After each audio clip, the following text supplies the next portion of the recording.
అందరికీ నమస్కారం. ఈరోజు మేము చిలుకూరు బాలాజీ ఆలయానికి అయితే వచ్చేసాము. భక్తుల రద్దీ అయితే చాలా అంటే చాలానే ఉంది. ఈరోజు క్లైమేట్ అయితే చాలా బాగుంది. ఇలా చిలుకూరు బాలాజీ ఆలయానికి అయితే దారిలో మనకు మెయిన్ రోడ్ మీద గణపతి వెంకటేశ్వర స్వామి వారి కమాన్ అయితే కనిపిస్తుంది. ఇంకా మనకు వెళ్ళే దారిలో ఒక పెద్ద శివాలయం కూడా కనిపిస్తుంది. అలా ఆలయానికైతే చేరుకున్నాము. మాకు దర్శనం అయితే చాలా బాగా జరిగింది.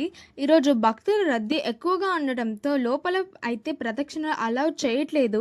బయట ఆలయం చుట్టూ చేయవచ్చని బోర్డు పెట్టారు. అందుకే అందరూ బాలాజీ దర్శనం అయ్యాక ఆలయం బయట నుండి ప్రదక్షిణలు అయితే స్టార్ట్ చేస్తున్నారు. మొదటిసారి వచ్చినప్పుడు ఆలయం చుట్టూ ఒక ప్రదక్షిణ చేసి నెక్స్ట్ టైం వచ్చినప్పుడు 11 ప్రదక్షిణలు అయితే చేయాలి. ఫ్రైడే, సాటర్డే, సండే ఎలా కాకుండా మిగతా రోజుల్లో ఆలయం లోపల ప్రదక్షిణలు చేయవచ్చు. ఇంకా ఇక్కడ ఆలయం వెనుక వైపు గోశాలలో ఇక్కడ ప్రతి శుక్రవారం వచ్చిన భక్తులకి మధ్యాహ్నం 1:30 నుండి ఒక హాఫ్ అన్ అవర్ అయితే అన్నదానం ఉంటుంది. ఇక్కడ చూడండి ఎంతో హెల్తీ అయిన దంపుడు బియ్యంతో అయితే అన్నం పెట్టారు. పప్పు కర్రీ అయితే చాలా టేస్టీగా ఉంది. అలాగే ఇక్కడ ఈ చిన్న చిన్న గోవులు చూడండి ఎంత ముద్దుగా ఉన్నాయో. ఇంకా మీరు ఎప్పుడైనా చిలుకూరు బాలాజీ టెంపుల్కి వెళ్ళారా? మీ ఎక్స్పీరియన్స్ ఏంటి కామెంట్ చేయండి. మళ్ళీ కలుద్దాం.